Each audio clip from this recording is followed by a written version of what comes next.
Hello, welcome to another episode of Riding in Cars with Books. I'm Jaclyn. And I'm Phillip. And today we're going to be talking about Morgana and Oz Volume 1. There is so far 3 volumes in print, but I don't know how long it goes. It is adapted from the WEBTOON. Yeah, I only read the book, so I don't know. I'm so thankful they're putting them in print because it's so much easier to read for me. It is me, yes. I apologize for the flashing lights. It's the sun. But I'm going to tell you a little bit about the book. Okay. Morgana, this little witch here, belongs to a long line of witches, and Oz, this little dude right here, is a member of the rival vampire clan. When their families get together to negotiate a peace treaty, I guess, Yes. after years of conflict, things go Catastrophic? catastrophic. The light blinked and it School word. erased the word. Catastrophically wrong. Which that's a good pun too, by the way. Yes, cat. The vampires accuse the witches of poisoning them and using dark magic, and there's a magical explosion. Morgana's grandfather goes missing, and Morgana might have accidentally transformed Oz into a cat. So the whole book is the journey of Morgana using her magic to try to transform her back from a cat into the vampire. But they also kind of, I don't know, it's a little adventure, and they might potentially become more than friends in the future, I feel. Why would you even bring that into this book? Because that I has like nothing it. to do with this book. I like the potential romance. I guess that's the focus. That means this must be a romance book. It's a romance. It's not a romance, book. but I'm hopeful that there will be romance because I like them a lot. Morgana is so cute, and she's very unsure of her magical abilities, hence turning Oz into a cat by accident. So the premise of this book is yes, though, there's a group of witches and a group of vampires who've been at war forever, and they're trying to. It's not a new story, right? They're trying to end the war, but obviously there's a group of people who wants the war to continue. Yes, there's right? someone in the family, one of the families, Or both of the families. or both of the families because, that may be causing havoc. Yeah, because there's stuff out there that's going on that one is blaming the other group for, and to be honest, both groups are a little confused by what's being said. Yeah.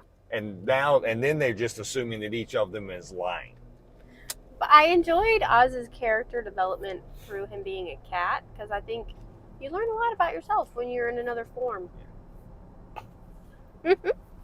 He's so cute.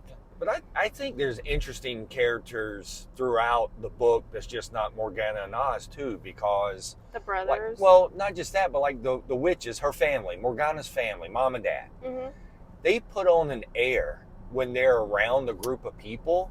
Oh my God, yes. It's really interesting. Like the father puts on an air of a goofy-go-lucky type person, but then when he's not around people and things need to be done, he gets them done.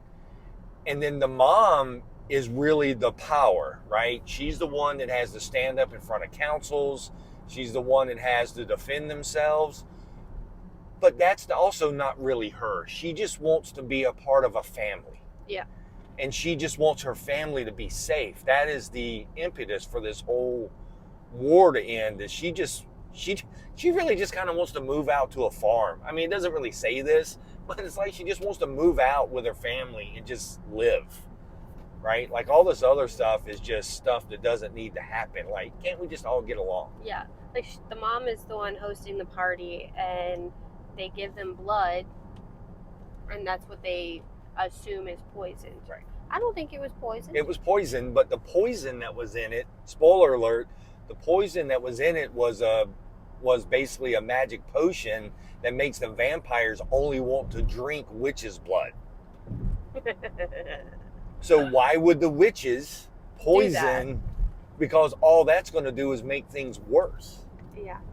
Lots of family secrets, and I just love the art. The cat is so cute.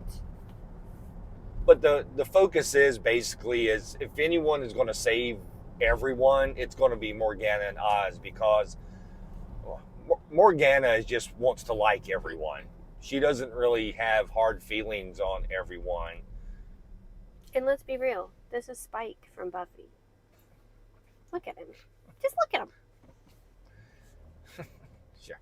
I'm not saying he's the most likable character, but he's cute. He is kind of likable as a cat. He is definitely likable as a cat. That's what I mean. I loved his character development when he was a cat. But he's a cat most of the book. But as a cat, he's learning things from both sides, right? Because people don't know who he is. Yes, except Morgana. He can overhear right, things. so he's hearing things from the witches and he's hearing things from the vampires. And really, at the end of the day, he's going to have to be the linchpin of all this because he's hearing things that he shouldn't be hearing and none of it is making sense to him. Yeah, and they kind of make a deal. You help me find my grandfather and I'll turn you back from a cat. Right. Oh my gosh. But the first volume was great. Like I enjoyed it. Like I said, the overall premise of, two families at war and they're trying to find peace is not something new that you haven't probably read in some other form before, but there's interesting aspects of how this is going to play out because of the witches and the vampires and because of Morgana and Oz. Yeah. Right? Morgana's a very likable character because of her struggles, and most of her struggles are self-imposed, not necessarily family.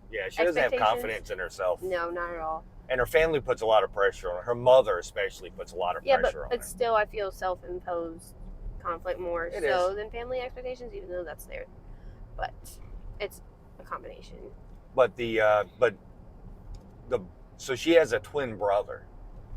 And there's also a lot of pressure there too because he's in line to take over to run the family and be like the prime. But he doesn't want to do that. He just wants to be a vet. And so he wants his sister, Morgana, to Eddie, be... the one with the baby? Huh? Eddie? The one with the baby? No, that's the uncle. Oh. The brother. Thomas? He has the brother. That's his I don't twin remember brother. everybody. That's the uncle. The uncle actually has no ability. He's not a witch. That we know of. Once again, yes. There's probably other things at play. But there's a lot of pressure put on Morgana to be what everyone wants her to be. And people realize that, but they don't really back off. Mm-hmm. Right? They keep pressuring her. And so she in turn she puts a bunch of pressure on herself. Are vampires inherently punk rock because this is what they look like? In this book, yes. They're emo. It's so funny. Anyways, I love the cat. There's another cat. There's lots of cats. I mean, how can you be mad at this cute little cat? I love all the character sketches in the back. I do enjoy that. In the back of this book, they do a lot of the character sketches, and there's actually an even gender bent story in the back. Yeah. Where Morgana is a guy and Oz is the female. So, and that's actually really cool too. But yes, if you go all the way to the back there's lots of sketches of obviously there's going to be a love story between them. The nervous guy witch is very, very funny. I think this is perfect for the season. It is fun and cute and to be continued. Yes. If you want to keep reading. Yep. And then if you read the 3 volumes, or you could just go out to WEBTOONs. I wonder how long it is. I don't know. It's still going. I haven't checked. And it's appropriate for teen readers. Promise. It is. So, easily. Morgana and Oz by Miyuli. She's Korean, I believe. Japanese. I don't know. She lives in Germany. She studied Japanese language school in Japan. There you go. Well, there you have it. A cultured book. Very good. Check it out. Okay. Bye. Bye.